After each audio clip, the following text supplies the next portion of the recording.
Hey everyone, my name is Andres and I am your main character on this channel, Open Road. And today I want to talk to you guys about ayahuasca. So, as you guys know, I'm currently in Medellin, Colombia. And I've been here for a few days already. And tomorrow I will be going to do another ceremony of ayahuasca. This will be my third time doing ayahuasca.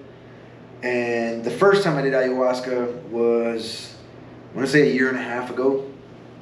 And I'll tell you about that experience now. And just knowing that I have ayahuasca tomorrow,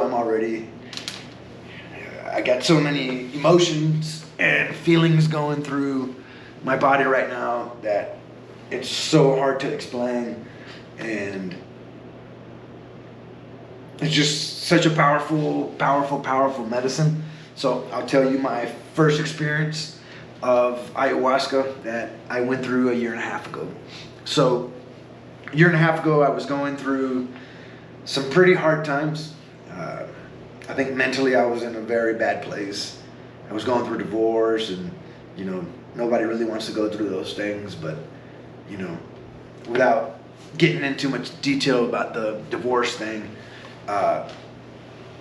I was looking for some type of therapy, some type of counseling, and I started doing research, and I came to the conclusion that the therapy or counseling that I was looking for couldn't come from anyone else. It had to come from within me.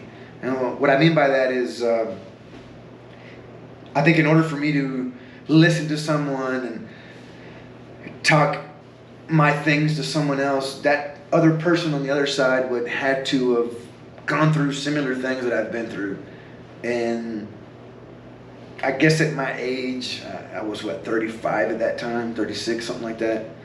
Yeah, I'm relatively young, but I've done a lot, and I've been to a lot of places, and a lot of things have happened to me, and I've just been through so much in such a short time. And I just didn't feel like any counselor or therapy guy would be able to talk to me in such a way to help me go through these things. And that was just my belief. And then I started doing research, and I came across what they called ayahuasca. And upon doing more research, I thought, wow, this could be something that I could do. And I understand that it's DMT based plant medicine. And yeah, it's a drug, it's illegal, whatever, drugs have such a bad reputation just based on kind of over the years, like marijuana and ayahuasca and psychedelic mushrooms. And, I understand, like maybe cocaine, heroin, those type of drugs are bad for you. But I think plant-based drugs, I don't know.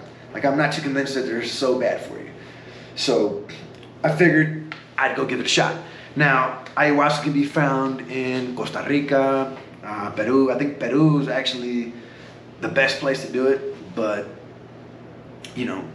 at the time, I came across a website in Medellin about ayahuasca. So I read, and I decided, this is what I'm going to go do. So I set off last year, or a year and a half ago, and I came to Medellin, and I signed up to do the ayahuasca ceremony. So we're going to get to the story now. It's a bit personal. I haven't really got that personal with you guys on YouTube, but this is my life, and I'll share my experience with you guys. To me, it's a very powerful experience, so we'll get into it. You get picked up here in Medellin, you drive about 45 minutes. At the time I did that, it was 120 American dollars to get picked up. They take you there, and you do this ayahuasca ceremony, you come back, and they drop you back off in the city. Now, I came alone when I did it a year and a half ago. I didn't come with anybody. I was just, let's go get it. And was I scared? Yeah, I would say I was a little scared, but I started researching, and I guess I felt comfortable when I saw the shaman, and he made me feel comfortable with his words, you know. And if you're anything in the spiritual world, you'll understand when someone knows what they're talking about, it makes you comfortable enough to try something new. So that's what I did. I got there. They give you a cup, I would say maybe 4 or 5 ounces. I don't think it's any more than 4, maybe 6 ounces of this mix. And it's the ayahuasca you're taking is a drink. So you take the drink, you go sit down, you can lay down, you can do what you want. The shaman's really relaxed. It's during the day, so this thing starts at 8 in the morning, and you take the shot of ayahuasca. So immediately I felt nothing. I think for 30 minutes, maybe 45 minutes, I felt nothing. I was just there, you know, and I was talking to the guide that took me there. There's a guide, good friend of mine now, and very knowledgeable in all this. And I told him, I said, man, I don't really feel anything. Like, maybe I should take another shot, you know. He's like, you don't need another shot. You need to go sit down. You need to go lay down. It's like, it's been 45 minutes. He's like, you're about to start, you know, going through your experience. I said, okay, all right. So I go sit down and I close my eyes. Nothing yet. So I just get more comfortable, and I kind of start just taking some deep breaths, and I lay down, and then all of a sudden I feel this rush through my body, and it's in some, I can't even explain. Like, I don't think you could achieve this feeling with alcohol or marijuana or anything else, or mushrooms or none of that.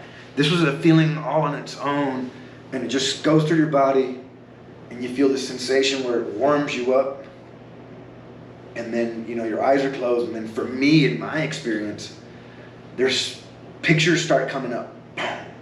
So I think, like, and it's just visual pictures, and I'm seeing, I think one of the first visuals that I saw was a math problem somehow, like an equation that was solved out, and I was like, okay, like, but in this state of, I guess, ayahuasca thing that's happening to my body, you know, it's just, I'm looking at this equation in my head. I'm like, yeah, I can solve that. That's easy. And then I see pictures, and it's like, I start seeing blueprints, and then the colors start coming in. And when I say blueprints, it's like blueprints to, like, my body or something, you know, like, it's crazy. Like it's just a blueprint of my whole body, and just pictures start flashing. And the very next thing that I know, I feel it just go all the way down to my toes and back up, and I feel the whole body like just in a whole different state. At that very moment, I'm laying down, I'm covered up because it's kind of cold out here, and I remember my grandpa, my grandma, and my other grandma showed up.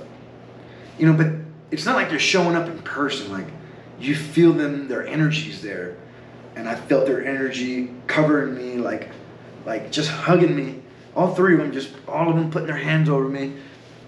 And then they talked to me. Now, when they talked to me in this dimension that I was in, it wasn't with words. It was through vibrations. And almost like I could read their minds, they could read mine. Like, we're having a full-blown conversation and no words are being said. Like, you feel everything. It's a vibration, and you're going through this vibration with this. And this is how you communicate in that dimension, that world. And I remember my grandpa telling me, everything's good. He's like, you ready?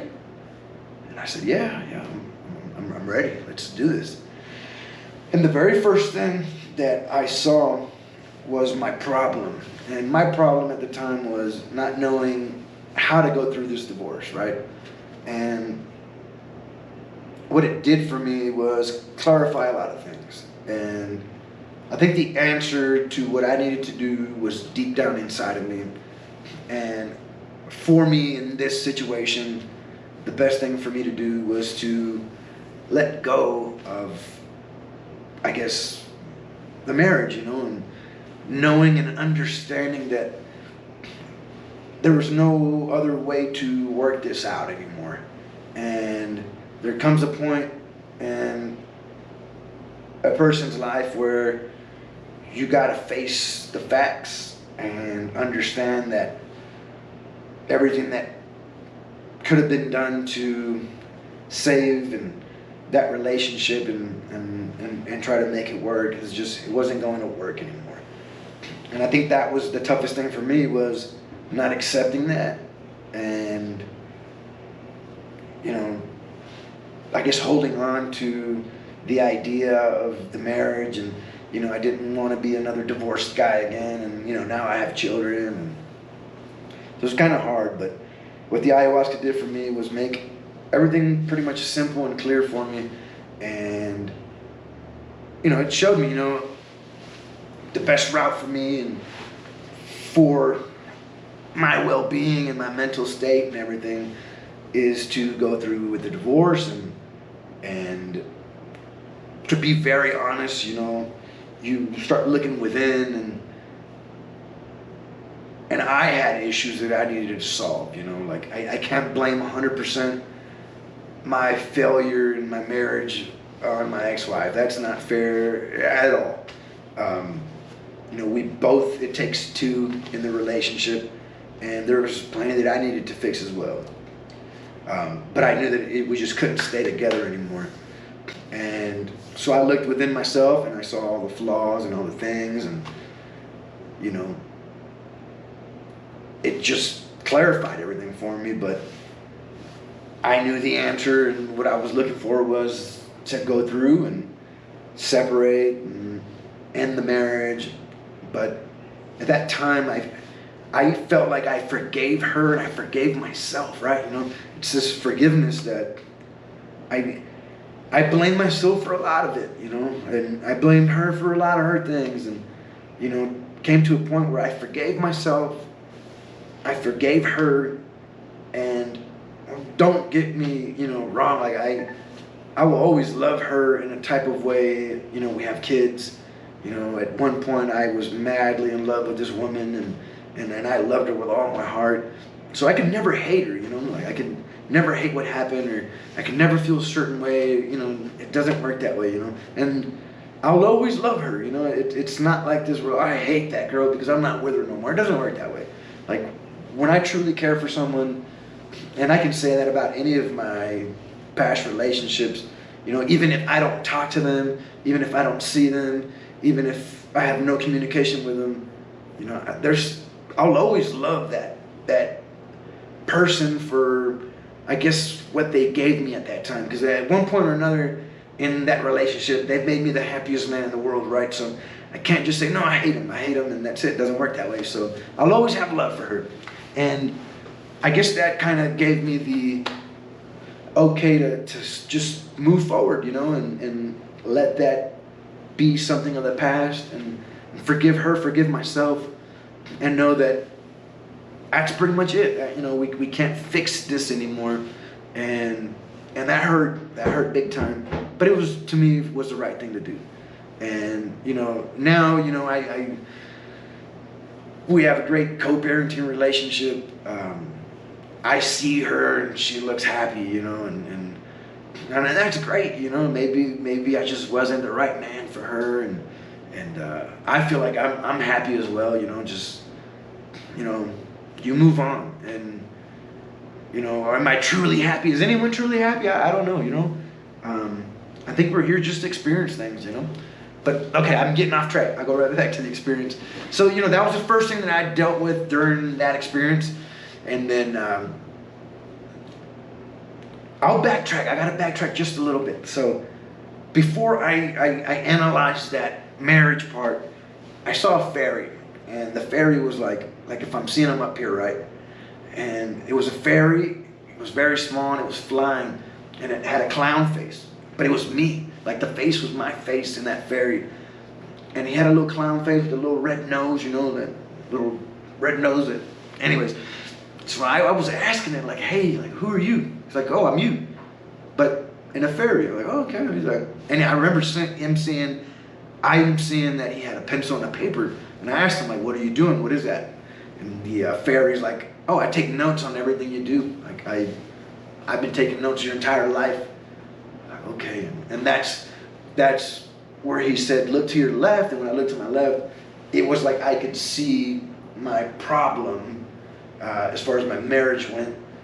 And that thought was almost like it took life on its own. And I could see it from out here, and I can kind of dissect things. I could zoom into things, and it was almost crazy enough where I can say that I could feel what I felt, and then I could put myself in her shoes and feel what she felt, you know, and her perspective of things and how she was feeling and all these things. And I guess that's what kind of just opened my eyes up and said, wow, you know, like things happened between us. It didn't work out.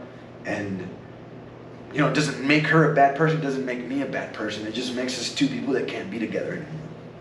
And that's where the forgiveness came, you know, understanding a few things. And I forgave myself for all the things that I've done, and I forgave her for all the things she's done. You know, no one's perfect. We tried this marriage. It didn't work, and we made a separation. So that was kind of cool. So when I got done with that problem, I looked back up at the fairy. And the fairy no longer has a clown face on. It's just a regular face. No more paint, no more the little nose and all that. And I said, oh, wow. Like, so I think deep down I felt like, oh, like, you know, why did he have a clown face? And to me, thinking back now, it's like I was the clown, because people would ask me, or how you doing? Is everything okay? And I was just, oh no, I'm great. But deep down, you know, like I was hurting. But I wanted to show people that I was okay, and I'd crack jokes, and you know, I like to make people laugh. But it was hurting. I was hurting deep inside, you know. And then so, you know, I had to fix that problem to move forward.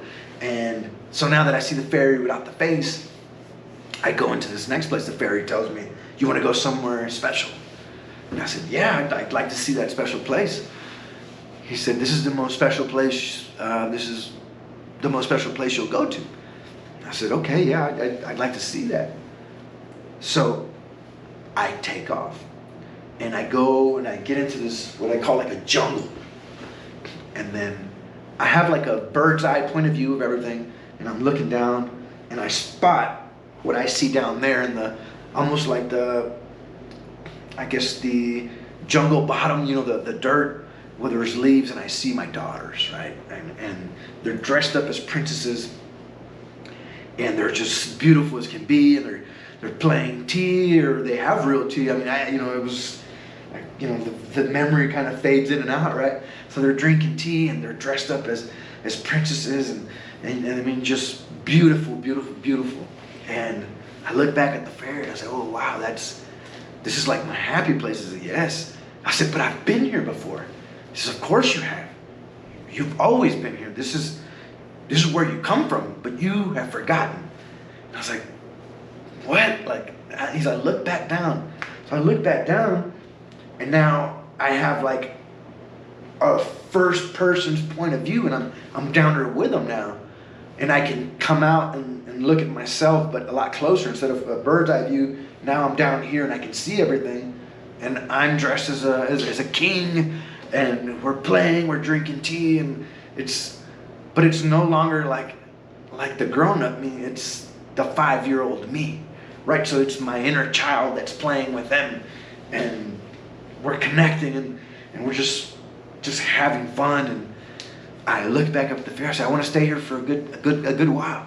He says, you could be here as long as you want. It's like, this is where you come from. This is where you're from, but you forget. And I think what that told me now, looking back, is I think when you're innocent and you have that child innocence, right? You see the world differently. You can see the magic, and the magic's always there.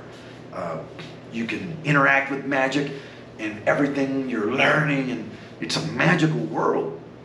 And I think that world ends as soon as you lose your innocence, right? Like as soon as you start understanding the world, as soon as you start understanding what death is, what you know, where you have to start taking care of yourself so nobody takes you, right? So nobody hurts you. When your parents are telling you, hey, you know, you need to come home, don't be out at night because people could you know, rape you or kill you, or, you know, like all kinds of things, rob you and hurt you. So, you know, when you lose that innocence, now you see the world for what it is.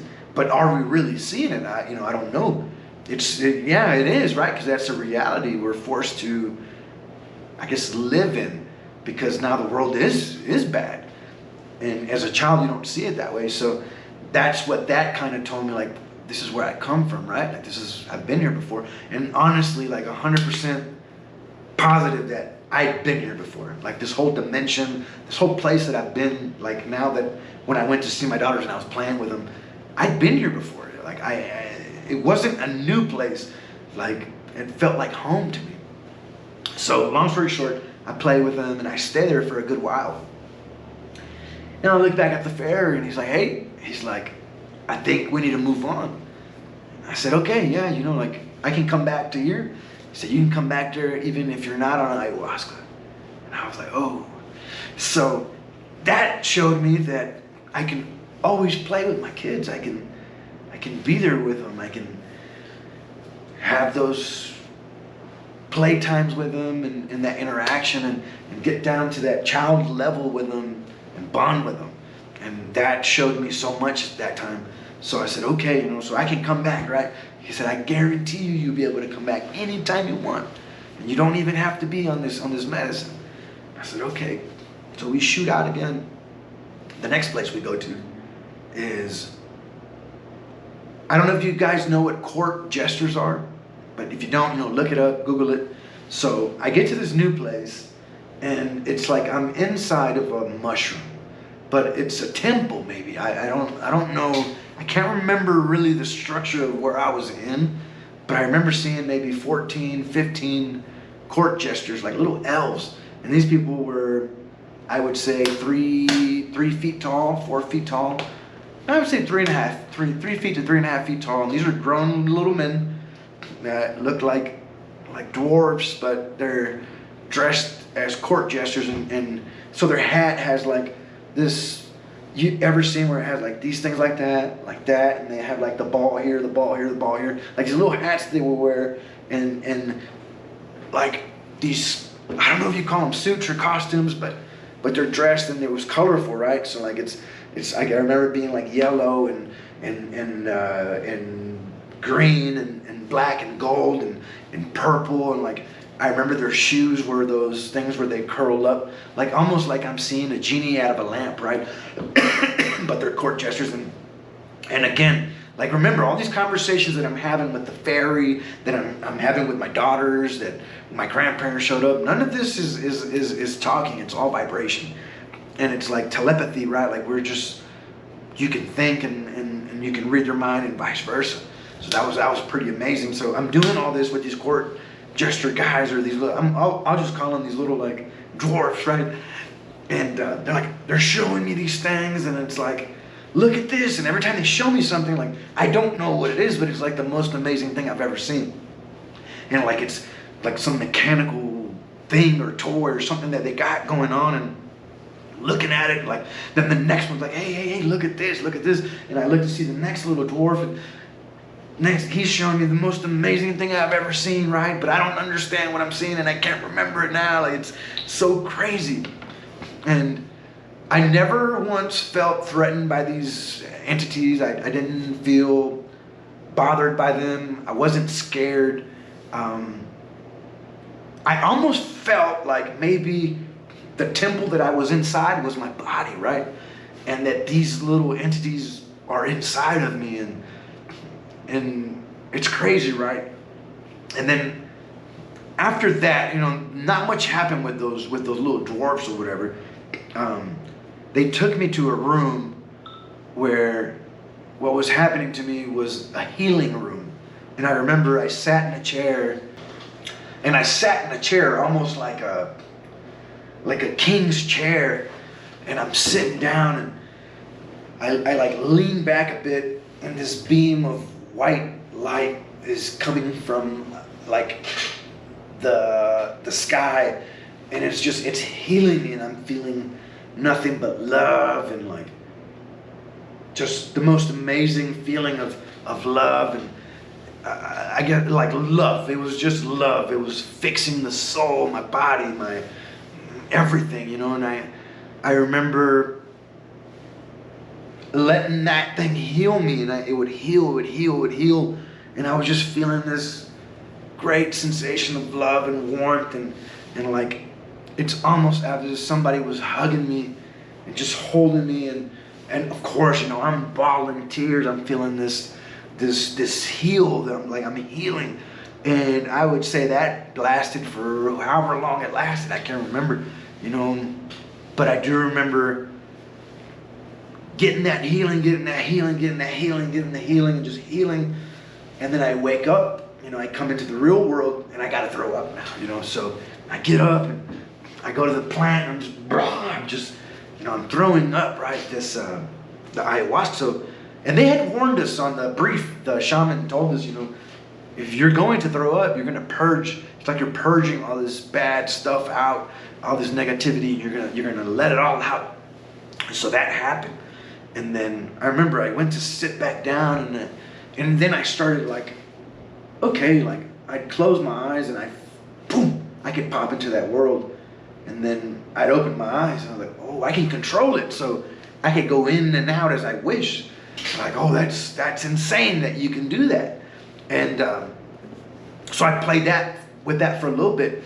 And then I kind of started experimenting on my own, you know, and I would go and dissect like other thoughts that I had. So it was almost like every thought that I had would, like, for example, it's a bubble of the thought. Well, I could travel into the bubble, and that bubble, that thought itself was almost like you ever seen a play, like a Shakespeare play, or, you know, it's almost like a stage. And that problem is in that stage, and you're seeing the characters, and you can go into this character and see what he's feeling, what emotion or what she's feeling. And I'm not saying all I did was go into problems. I went to different other thoughts, you know, just situations, accomplishments, you know, like you can pick whatever you want to go into and you can start seeing it. And then I'm doing all that, and then I come back onto the real world, and one of the shaman's people, they bring me another shot of ayahuasca and said, hey, you got maybe, 30 minutes. If you don't drink it in 30 minutes, we'll come pick it up if you don't want it. And I remember I was like laying down, and I'm looking at this thing, just eye level with me, and I'm thinking to myself, man, I don't know if I can take any more of this, right? Like, it's so intense. And that medicine, it was, if the first shot was 6 ounces, this was probably about 3. So it's half the shot, right? And I'm looking at this thing, and I'm thinking to myself, this is the wildest ride I've ever been on in my life. It's the most intense thing I've ever done. I'm not sure I can do this again. And I remember just sitting there, and I went into a whole different thought, just thinking about taking this medicine, the second portion of it. And then I remember that, like, the shaman's people were walking back, and they were going to come pick up the ayahuasca. So, I remember I sat myself up, grabbed it, took it, put it back down, and I started going again. And this time, I guess the experience was just going to thoughts and ideas and situations, and I got the idea that maybe there, in that world, in that ayahuasca world, there's no time up there. Like, everything, the past, the present, and the future, it's all together. And it's all the same. And, I started experimenting in my mind and going different places and whatnot. And, I thought it was one of the most amazing things that I've ever done. And a really great experience. And then I found myself, after I went and saw different situations, I tried traveling, like I picked the person back home, and I said, I'd like to see what this person is doing. And in the experience, it took me to that person, and it's like I'm seeing through their eyes, and I'm seeing them handle some paperwork, and they're doing some things here. And I'm thinking to myself, wow, could this really be? Could I see what they are experiencing right now? And through more research now that I've come back, and the collective consciousness that they talk about, where we're all tied in together. It's a big consciousness, and it's collective. So I'm almost in belief that if you can see it, if you have experienced it, it's been experienced by a human being, right? Through those eyes, through that consciousness, through that soul, right? Since we're all connected, I can, anywhere in this ayahuasca universe dimension, I can come in and see it through those eyes, or experience it because it's been experienced already. And that's hard to wrap your mind around, right? Like, you know, I got no way to prove it, you know, and it's just, it's one of the things that I think is possible now with that ayahuasca. So that kind of brings it to the end, right? You know, I remember the very last things that I did with the ayahuasca was, and I'm thinking about maybe what, 1:30, 2 p.m. And I knew this thing was going to kind of, it was already kind of tapering down a little bit. And I knew I'm going to be off the medicine soon. And it'll be time to go back home, you know, come back to Medellin and go on about my business. And so I went back to the healing center, I guess what you call, and I just let it heal me for the last maybe, 2 hours. And I remember just concentrating on being in that place where it was just getting that healing. And it was amazing. I then came back and I had a second ayahuasca experience the following Saturday, I think. When I came and did it the first time, I did it twice. And I remember the second time, basically I spent my entire time in this healing temple. That was it. I didn't want to go anywhere else, didn't want to do anything else. I'd come back in and out as I pleased. I'd use the restroom or walk around a little bit and just admire nature, you know, look at the trees, and you're in a whole different world, and it's almost like the trees can talk to you, you can talk to the trees. And I'd go do that, I'd walk around, admire nature, love the idea of being in it. And I'd go sit back down, I'd go straight back to the temple of healing is what I call it. And I would just heal, and I did about 8 hours of just straight getting healed and feeling that love. And that was it. That was my first ayahuasca experience. And anybody that knows me or that spent any time with me and, you know, in the past year and a half, they know just how much I talk about this experience, this medicine.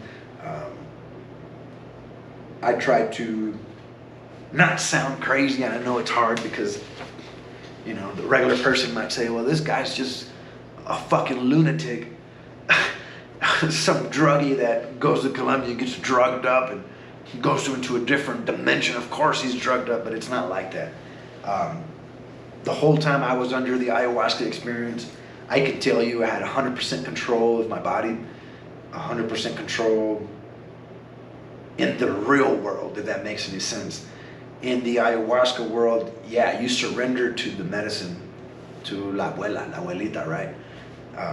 So ayahuasca is a feminine plant, and it's nurturing, it cares for you, it loves you, it's very forgiving, and then you have peyote, right? Because I've done a peyote ceremony as well in Huntsville with the Native Americans there, and peyote is a little different than ayahuasca. Peyote is more of a masculine plant. It's strict. It's like the father, you know. You're focused. You know, there's it's so strict, and it's just two different type of medicines, right? And so my experience, ayahuasca was a really good thing, and which brings me to today, right? So I would tell the world about it, right? Everybody, anybody who would listen, I'd tell them a story, or, you know, as best as I could. And this time my little brother came out to Colombia with me, and he wants to have a shot and some time with the medicine as well. So tomorrow we have our reservations at the same place that I've done it twice already. Tomorrow we're getting picked up here at the Intercontinental Hotel in Medellin, here in Poblado. They're going to pick us up at 7:30 and take us to Guarne and go have an ayahuasca experience. So yeah, I'm kind of excited. I'm ready for it. I don't know what'll happen. or what I'm going to see or what I'll go through, how the experience will be this time. I feel as far as healing goes, and I'm in a way better place today than I was a year and a half ago. And I feel like I'm in a way better place today than I was yesterday, and I know that I'll be in a way better place tomorrow than I am today. It's like you got to continue to keep growing and keep going and just keep going. Like that's the whole thing, right? And if I've learned anything from the ayahuasca experience, that I'm now, using in the real world now, is love. Love everyone regardless, right? Even your enemies, your people that don't like you, people that have whatever, they give me bad and negative and hatred. I just give them love back, because love is more powerful than anything else.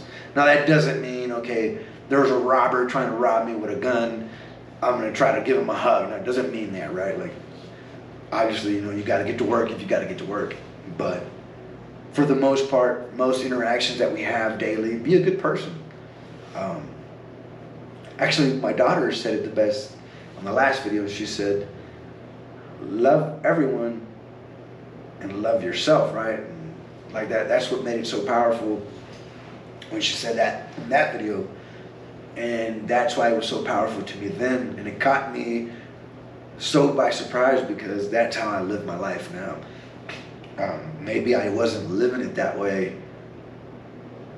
before, and I felt like maybe I did have a lot of hatred in my heart, based on just life and what I've done.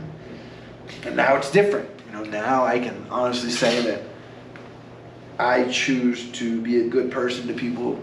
I choose to give them love, even if they give me none back, and that's fine. I think that's the one thing we as humans have, is that love, right? That is the game changer.